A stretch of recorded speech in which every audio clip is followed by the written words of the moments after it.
ఓం నమస్తే. నేను doctor Venkata Chaganti, president, university of applied Vedic sciences.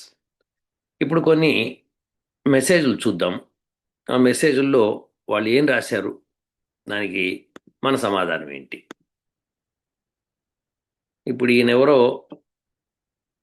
Surya Narayana Sharma 11 గంటల క్రితం రాశాడండి ఈయన.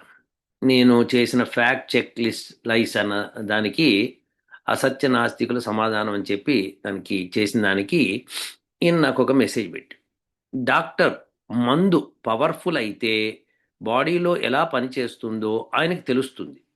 పబ్లిసిటీ చేసుకోడు. చేసుకోడు. ఆయనతో పాటు మనకు కూడా ప్రాక్టికల్గా వాడడం వాడడం వాడడం కాబట్టి దాని రిజల్ట్ తెలుస్తుంది. సో ఆయనతో పాటు మనకు కూడా ప్రాక్టికల్గా వాడడం కాబట్ట దాని రిజల్ట్ తెలుస్తుంది ఏమిటో. సరే, ఇప్పుడు ఇక్కడ దాకా సూర్యనారాయణ శర్మ గారు మీకు అర్థం అవుతోందో లేదో, ఏం రాశారో మీకు తెలుస్తుందో తెలియదు. డాక్టర్ ఎప్పుడూ కూడా తన బాడీ మీద టెస్ట్ చేసుకోడండి. సో డాక్టర్ ముందు మందు పవర్ఫుల్ అయితే బాడీలో ఎలా పనిచేస్తుందో ఆయనకి తెలుస్తుంది. పవర్ఫుల్ అయితే కాదు, ఏ మందైనా ఎలా పనిచేస్తుందో తెలవాలి ఆయనకి. దాన్ని పబ్లిసిటీ చేసుకోడు. ఎందుకు చేసుకోడో తెలుసా అండి? మీకు మొట్టమొదటి ఈ జ్ఞానం కావాలి. డాక్టర్ పబ్లిసిటీ ఎప్పుడు చేసుకుంటాడంటే ఆ ఫార్మస్యూటికల్ కంపెనీ ఆయనదైతే చేసుకుంటాడు, లేకపోతే చేసుకోడు. వాళ్ళు మెడికల్ రిప్రజెంటేటివ్స్ వస్తారు, సార్ మా మెడిసిన్ ఇది, ఈ ఫార్ములాలు ఇందులో ఉన్నాయి, ఇవి ఉన్నాయి, దీనికి వాడతాము, అది ఇది అని చెప్పి డాక్టర్కి చెప్పి ఉదరగొట్టి మీ పేషెంట్ల మీద మీరు టెస్ట్ చేసుకోండి కావాలంటే అని చెప్పి కొన్ని శాంపుల్స్, ఫ్రీ శాంపుల్స్ ఇచ్చిపోతాడు. అప్పుడు ఆ డాక్టర్ కొంతమంది పేషెంట్ల మీద ఫ్రీ శాంపుల్స్ని యూజ్ చేస్తాడు. చేసి పని చేస్తుంది అనుకోండి, అప్పుడు ఇంకొక పేషెంట్కి అది రికమెండ్ చేస్తుంది, జరుగుతుంది అన్నమాట. ఇది మీకు తెలియదు ఈ ప్రొసీజర్స్ అన్నీ.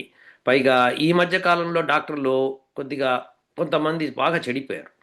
వాళ్ళు మెడికల్ రిప్రజెంటేటివ్స్ చెప్పే ప్రలోభాలకి, అంటే మీకు అక్కడ మీకు పలానా చోట సింగపూర్లో మీకు 1 వీక్ హాలిడేస్ ఇస్తామండి, హ్యాపీగా ఎంజాయ్ చేసి రండి, అన్ని ఖర్చులు మావి, మీ కుటుంబంతో సహా వెళ్ళండి అని చెప్పి వాళ్ళకి ఇచ్చి వాళ్ళ చేత లేనిపోనివన్నీ medicines వాడిపిస్తున్నారు.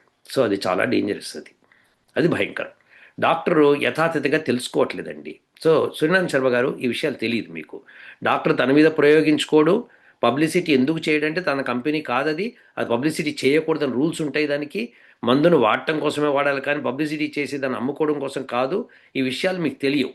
So let's be practical. Okay, మీకు ఆ ప్రాక్టికల్ జ్ఞానం లేదు, ఏం చేద్దాం చెప్పండి.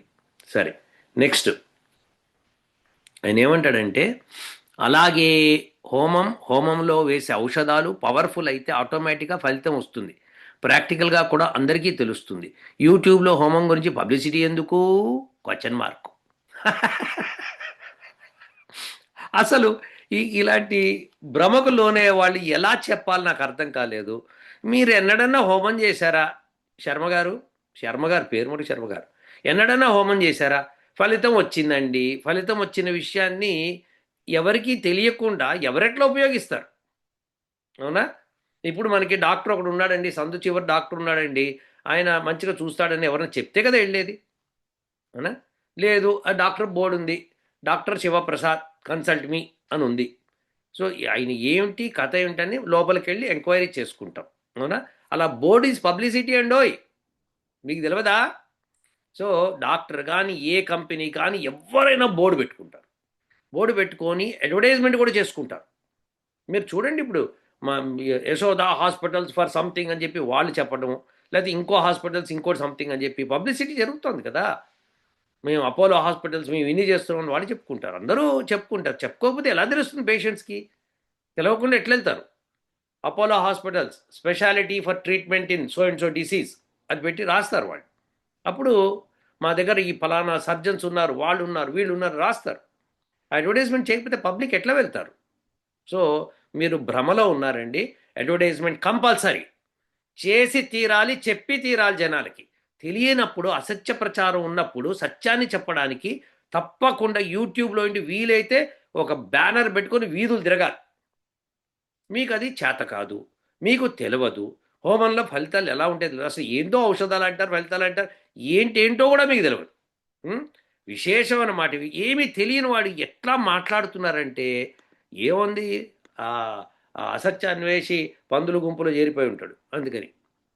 సరే, హోమంలో కూడా రకాలు ఉన్నాయి. అబ్బో, ఈయనకు బాగా తెలుసండోయ్. లక్ష్మీ హోమం, కుబేర హోమం చేస్తే అంతులేని సంపద వస్తుందంటారు. అంటారు. చూసారా, ఈ అంటారు ఇస్ పబ్లిసిటీ.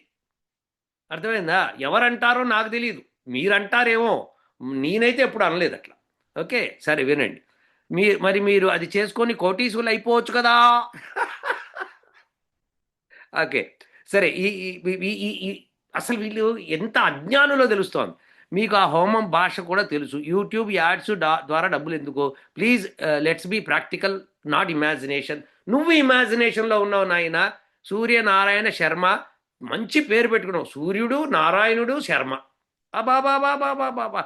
సో లక్ష్మీ హోమం, కుబేర హోమం నేను చెప్తానండి. లక్ష్మీ హోమం అంటే ఏంటి? లక్ష్మి అంటే లక్ష్యం. లక్ష్యాన్ని ఛేదించటం అన్నది లక్ష్మి. లక్ష్యాన్ని చేరుకోవటం, లక్ష్యం కోసం ఆశపడటం, లక్ష్యాన్ని పొందాలనే లక్ష్యం, అదే లక్ష్యం, అదే లక్ష్మి. సో ఇది లక్ష్మి యొక్క డెఫినేషన్. సో ఆ డెఫినేషన్ వదిలేసేసి లక్ష్మి అంటే డబుల్ డబుల్ డబుల్ అని మీరు మీ మైండ్లో ఉన్న చెప్పకూడదండి. సూర్యనారాయణ శర్మ గారు, కొద్దిగా జ్ఞానం పొందండి స్వామి. తెలుసుకోకపోతే తెలుసుకొని మాట్లాడండి. సార్, లక్ష్మీ హోమం అంటే ఏంటి, కుబేర హోమం అంటే ఏంటి, నాకు దయచేసి చెప్పండి సార్, నేను చేయదలుచుకున్నాను, నాకు ధనం వస్తుందా అని అడిగితే, బాబు ఇది నాయన అని చెప్తాం అనమాట. లక్ష్మీ హోమం అంటే, let me explain to you. అమెరికాలో ఏం చేస్తుంటారంటే, ఒక కంపెనీ వాళ్ళు దాని అడ్వర్టైజ్మెంట్ కోసము వాళ్ళు ఒక చిన్న పార్టీ అరేంజ్ చేస్తారు, చేసి గొప్ప గొప్ప వాళ్ళందరినీ పిలుస్తారు. అది ఓన్లీ రిచ్ పీపుల్ వస్తారు అన్నమాట. వాళ్ళందరికీ ఎక్స్ప్లెయిన్ చేస్తారు, సార్ మేము ఈ పని చేస్తున్నాము, దీనికోసము మేము ఇంత ఫండ్ కలెక్ట్ చేయదలుచుకున్నాము అని చెప్తారు. దానికి ఫండ్ రైజింగ్ అని పేరు పెడతారు, ముందరే వాళ్ళందరికీ చెప్తారు, రిచ్ పర్సన్. ఎక్కడ మోసం ఉండదు.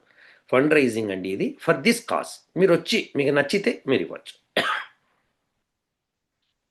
అది పెడతారు, వాళ్ళందరూ వస్తారు, వాళ్ళు వింటారు, వాళ్ళు నచ్చింది అనుకోండి ఇంత అని రాసి ఇచ్చేస్తారు. పొలిటికల్ వీళ్ళు ఇప్పుడు ట్రంప్ గారు కూడా అలానే ఫండ్ రైజింగ్ పెట్టారు.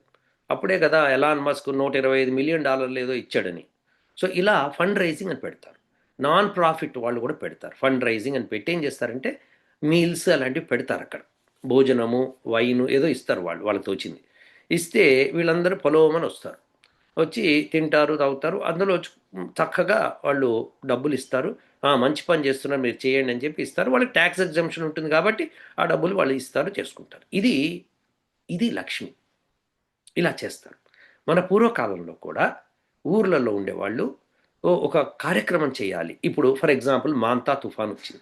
అప్పుడు బాబు మేము ఈ తుఫాన్ కోసం మేము చేస్తున్నాం, కష్టపడుతున్నాము, మీరు రండి ఆ తుఫాన్ చూడండి, మీరు అక్కడ మేము చేసే యజ్ఞం చూడండి, మీకు తోచింది ఇవ్వండి అంటే ఎంతో మంచి వాళ్ళు మంచి మనసుతో డొనేట్ చేశారు.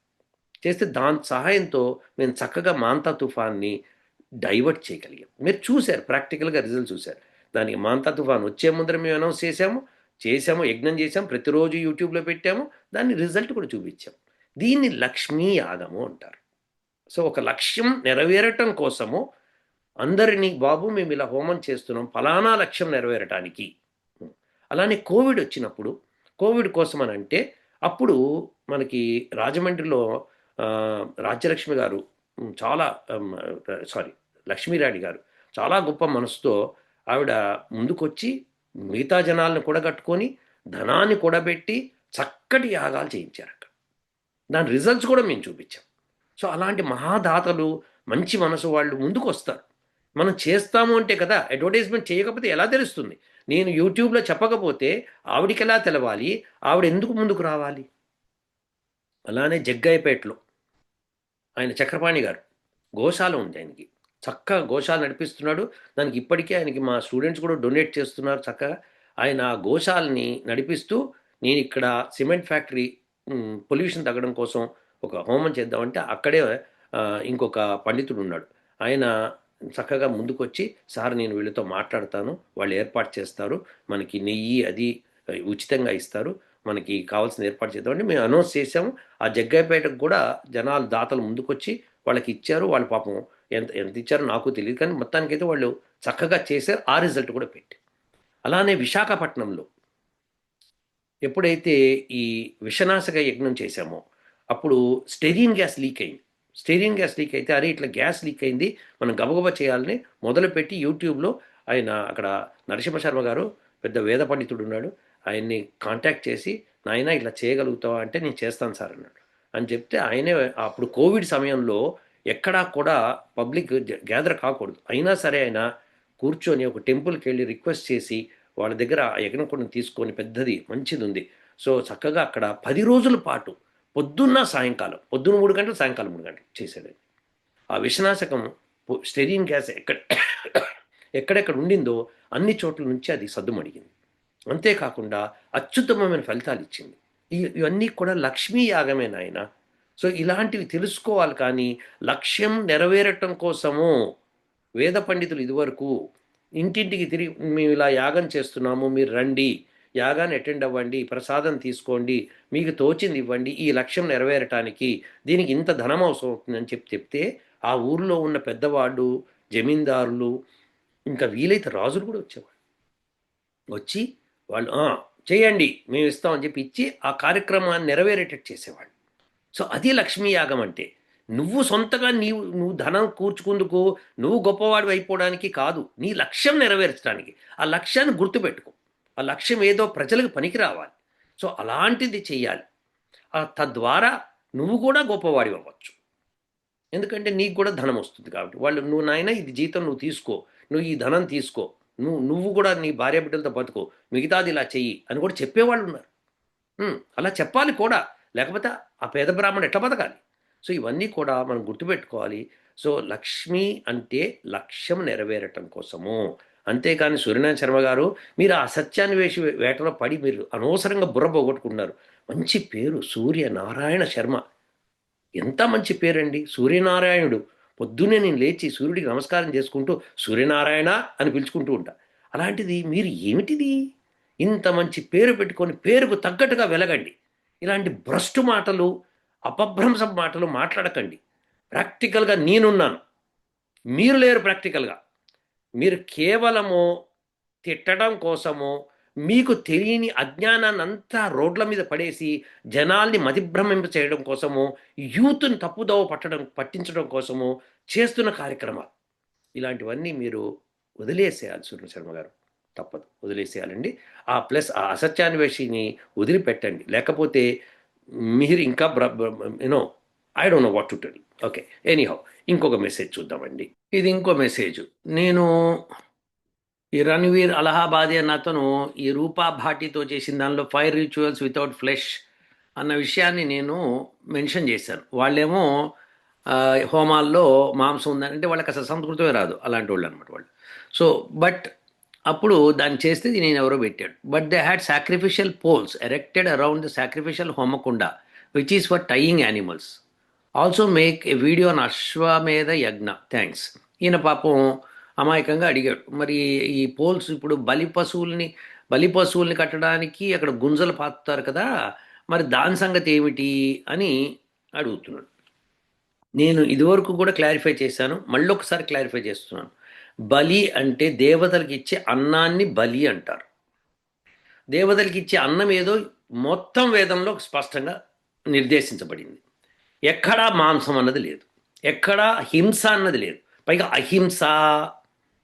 అహింసాయుతమైన యజ్ఞాలే చేయాలని చెప్పి స్పష్టంగా చెప్పాడు. ఎందుకంటే ఇలాంటి మూర్ఖులు కొంతమంది, ఈ రణవీర్ లాంటి వాళ్ళు, లేదా రూపాపాటి లాంటి వాళ్ళు, లేకపోతే అసత్యాన్వేషులు లాంటి వాళ్ళు, ఇలాంటి దుర్మార్గులు చాలామంది వస్తుంటారు అనమాట.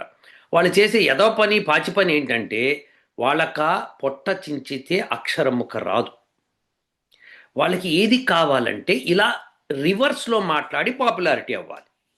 సో దట్ మనం అంతా ఖండిస్తుంటే వాళ్ళు పాపులర్ అవుతారు. అదే విషయాన్ని ఆ బాబు గోగినేం చేశాడు, తన్నులు తిన్నాడు, వెళ్ళిపోయాడు. ఇప్పటికీ మళ్ళీ వస్తున్నాడు ఛానల్స్లో, మళ్ళీ వచ్చి ఏదో మాట్లాడడానికి ప్రయత్నం చేస్తున్నాడు. అవన్నీ ఏంటంటే గలీజ్ పనులు. వాళ్ళకి ఏదో రాజకీయంగా ఎదగాలన్న కాంక్ష ఉంది, దాంతో చేస్తున్నారు. సో బలి అంటే దేవతలకు యజ్ఞంలో ఇచ్చే ఆహారాన్ని బలి అంటారు. దీన్ని పశు బలి అనకూడదు, పశువుల్ని బలివ్వరు. బలి అంటే ఆహారము, దేవతలకి ఇచ్చే ఆహారము, యజ్ఞంలో మనం ఇచ్చే ఆహుతులు ఏవైతే ఉంటాయో, నెయ్యి, నవధాన్యాలు, వనస్పతులు, ఔషధాలు, తియ్యటి పదార్థాలు, ఇలాంటివన్నీ కూడా నేను లిస్ట్ ఇచ్చాను ఇదివరకు. సో ఈ 4 పదార్థాలని మనము బలి అంటాం. సో అది మనం ఆహుతిగా ఇస్తాము. దాన్ని అవి గాలిలోకి వెళ్తాయి. దేవతలు అంటే ఇదివరకే చెప్పాను. గాలి, నీరు ఇలాంటివన్నీ కూడా దేవతలు అన్నమాట. వీటికి ఆహారంగా వెళ్తుంది. వెళ్ళినప్పుడు వాటిల్లో ఉన్న దుర్గంధం పోతుంది. దాన్నే పొల్యూషన్ రిమూవల్ అంటారు. పోయి అవి స్వచ్ఛత పొందుతాయి. అప్పుడు మనకి వచ్చే వర్షపు నీరు కూడా స్వచ్ఛంగా ఉంటుంది. ఆ స్వచ్ఛమైన నీరుతో పండే పంటలు స్వచ్ఛంగా ఉంటాయి. అప్పుడు అది మనం తింటే మన మనసు కూడా స్వచ్ఛం అవుతుంది అన్నమాట. సో ఆహారాన్ని బట్టే మనసు ఉంటుంది. ఇది గుర్తుపెట్టుకోవాలి. ఏ ఆహారం తీసుకుంటే ఆ విధంగా మనసు పనిచేస్తుంది. చూడండి, తాగినోడు విపరీతంగా తాగడం మూలంగా మనసు వికలమైపోయి ఏది పడితే అది మాట్లాడతాడు. సో మూర్ఖులు కూడా, గొడ్డు మాంసం తినే వాళ్ళకి ఈ విపరీత ధోరణి ఎక్కువ ఉంటుంది అన్నమాట. సో అందుకని మనం వీళ్ళతో జాగ్రత్తగా ఉండాలి. సో గుంజలు ఎందుకు పాతుతారు యజ్ఞశాల చుట్టూ అంటే, ఆవుని కట్టడానికి, మేకను కట్టడానికి, గుర్రాన్ని కట్టడానికి. ఎస్. అయితే బలిచ్చేస్తారు బట్టి.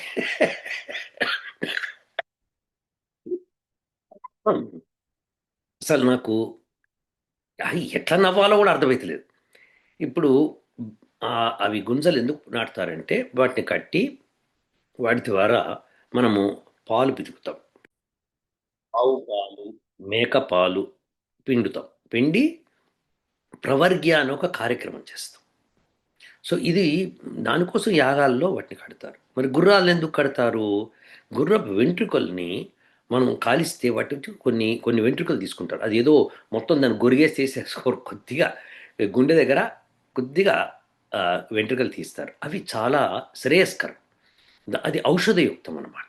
సో ఔషధము అది పీల్చడం మూలంగా కొన్ని రోగాలు నివర్తిస్తాయి. దశరథుడు అదే చేశాడు పుత్రకామేష్టి యాగంలో. చేయటం మూలంగా తనలో ఉన్న లోపాలని, తన భార్యల్లో ఉన్న లోపాలని సరిదిద్దుకొని సంతానాన్ని కన్నాడు. ఇది పెద్ద యాగం అన్నమాట. వీటిని అర్థం చేసుకోకుండా ఈ బలి అనే కార్యక్రమాన్ని జంతు బలి అని చెప్పి మొదలుపెట్టి, పశు బలి అని మొదలుపెట్టి, ఇది ఇది చేసింది ఎవరంటే, మధ్యకాలంలో కొంతమంది ఏం చేశారంటే, ఈ మాంసాహారులు, విదేశాల నుంచి వచ్చిన వాళ్ళు మాంసాహారులు ఉంటారు కదా, వాళ్ళని సాటిస్ఫైడ్ చేయడం కోసం, ఎందుకంటే వాళ్ళే రాజులై కూర్చున్నారు కదా, వాళ్ళని సాటిస్ఫైడ్ చేయడం కోసము ఈ మా దగ్గర కూడా ఉన్నాయని చెప్పి బలిచ్చి వాటిని వండి వాటికి పెట్టడం అనేవి చాలా దారుణమైన, నీచమైన కార్యక్రమాలు కొంతమంది చేశారు. శుద్ధమైన బ్రాహ్మణులు ఎప్పుడు చేయలేదు. సారస్వతులు ఎప్పుడు అట్లా చేయలేదు. సారస్వతులు అంటే సరస్వతీ పుత్రులు, అంటే సరస్వతిని పేరు పెట్టుకుంటారు, దయానంద సరస్వతి ఇలా. వాళ్ళు ఎప్పుడు ఇలాంటి పనులు చేయకుండా వాటిని ఖండించి తప్పు నాయన అని కూడా చెప్పారు. సో సారస్వతులు అంటారు అనమాట. వాళ్ళు చక్కగా యజ్ఞం చేయడము, చేయించటము, వేదం చదవడం, చదివించటము, దానం పుచ్చుకోవడం, దానం ఇవ్వటము, ఇలాంటి కార్యక్రమాలు చేశారు. ఈ 6 కార్యక్రమాలు చేసే వాళ్ళని సారస్వతులు అంటారని చెప్పి మా మా university board member Prabhakar Sharma గారు కూడా ఉటంకించడం జరిగింది. కాబట్టి ఇలాంటి గొప్ప గొప్ప మహనీయులు చేసిన కార్యక్రమాలని వీళ్ళు కొంతమంది ఇట్లా ఏదో పనులు చేసేస్తారు. ఇప్పుడు ఫర్ ఎగ్జాంపుల్ మనకి మంచి మెడిసిన్ కూడా తయారు చేస్తామండి, అది పనికొస్తుంది. దేనికి? అప్పుడు దానికి యూజ్ చేయడం కోసము కొన్ని రకాలైన మాదక ద్రవ్యాల్ని వాడతారు. అమెరికాలో కూడా దాన్ని ఏం చేశారంటే, ఓకే వాడండి అని పెడితే వాళ్ళు విపరీతమైన మాదక ద్రవ్యాన్ని ఒకటి అమెరికాలకు పంపించారు. అది తీసుకొని యూత్ చాలామంది యూత్ చనిపోయారు. అది తెలిసి ప్రెసిడెంట్ ట్రంప్ ఏం చేశారంటే దాన్ని బ్యాన్ చేశాడు. రాకూడదని చెప్పి, మెక్సికో నుంచి, కెనడా నుంచి రాకూడదని చెప్పి బ్యాన్ చేసి పారేశాడు. ఎందుకంటే దాని మూలంగా ఎంతోమంది చనిపోతున్నారు, యూత్ మతి భ్రమించి చచ్చిపోతున్నారు అని చెప్పి ఆయన వాపోయాడు.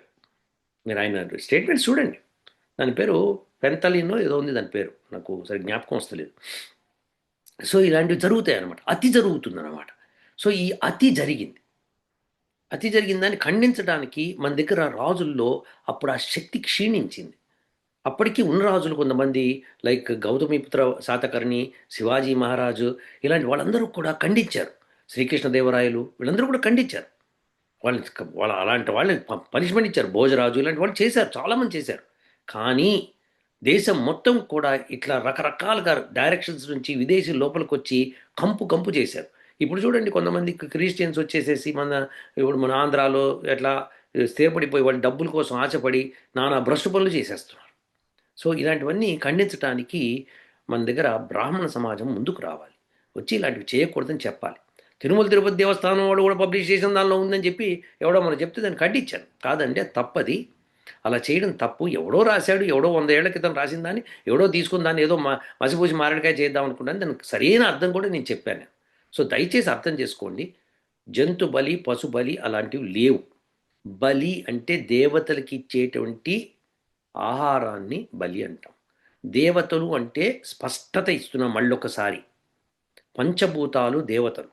అలానే ఇంద్రుడు అంటే మనకి మేఘాల్లో ఉండే విద్యుత్తు ఇలాంటివన్నీ కూడా ఈ ఇంద్ర శబ్దంతో కొన్నిసార్లు పలుకుతాం అన్నమాట. సో ఇలాంటివి సూర్యుడు, ఇంద్రుడు ఇలా రకరకాల దేవతలన్నిటికీ మనము ఈ ఆహారం ఇస్తాం. ఇది వేయటం మూలంగా అవి పుష్టికారకం అవుతాయి. వాటిల్లో వీక్నెస్ వచ్చినప్పుడు పుష్టికారత్వం పొంది మనకి మంచి వర్షాన్ని కురిపించి మనలో మంచి మనసుల్ని పెంచి కార్యక్రమం జరుగుతుంది. అందరూ కూడా చాలా హాయిగా ఉంటారనమాట. ఆ వర్షం మీకు హోమం తర్వాత వచ్చే వర్షాన్ని తడవండి. అద్భుతంగా ఉంటుందది. సో అది ఆ వర్షం క్వాలిటీయే వేరుంటుంది. సో అందుకని రకరకాల హోమాలు ఆ రోజుల్లో చేసేవాళ్ళు.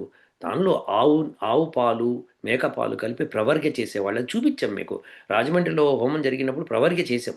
అది కూడా చూపించాం. ఇంత తెలిసిన తర్వాత మీరు ఈ బలి అంటే తప్పుగా అర్థం చేసుకున్నారు అంటే, మీ ఎవరన్నా అలా మాట్లాడితే వాళ్ళ మైండ్‌లో అలా ఉన్నట్టు లెక్కనమాట. సో ఈ గుంజలు పాతేది ఆ జంతువుల కోసం. రకరకాల జంతువులు తీసుకొస్తారు. ఇంకా చేపల్ని వాటిని కూడా తీసుకొచ్చి తొట్లలో పెడతారు. ఎందుకంటే వాటికి కూడా అవి పీల్చుకొని అవి మళ్ళీ సముద్రంలో కలుపుతారు. నదుల్లో కలుపుతారు. కాబట్టి అవి మిగతా చేపలతో సంపర్కం చెందినప్పుడు అవి పెంపొందిస్తాయి. ఎలా అయితే మనకిప్పుడు వ్యాక్సిన్ ఉంది. వ్యాక్సిన్ ఏం చేస్తారు? పిల్లలకి పోలియో వ్యాక్సిన్ ఇస్తారు.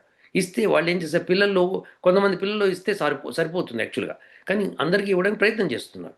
ఈ పిల్లలు టాయిలెట్‌కెళ్ళినప్పుడు అది దానిలోంచి వచ్చే ఆహ్, ఆహ్, ఈ ఈ రేణువులు ఏవైతే ఉంటాయో, ఈ వ్యాక్సిన్ తాలూకా వాయువులు అవి మిగతా వాళ్ళు పీల్చుకోవడం వల్ల వాళ్ళకి కూడా అది తగ్గుతుంది అని వాళ్ళు వ్యాక్సిన్‌ని పెట్టారు. సో దేర్‌ఫోర్ ఇది మనం అర్థం చేసుకోవాల్సిందనమాట. సో అంతేకాని ఏది పడితే అది మనం మాట్లాడకూడదు. ఇవండి. మళ్ళీ ఇంకో మెసేజ్‌తో, ఇంకొక టాపిక్‌తో మళ్ళీ కలుద్దాం. ఉంటానండి. ఓహ్!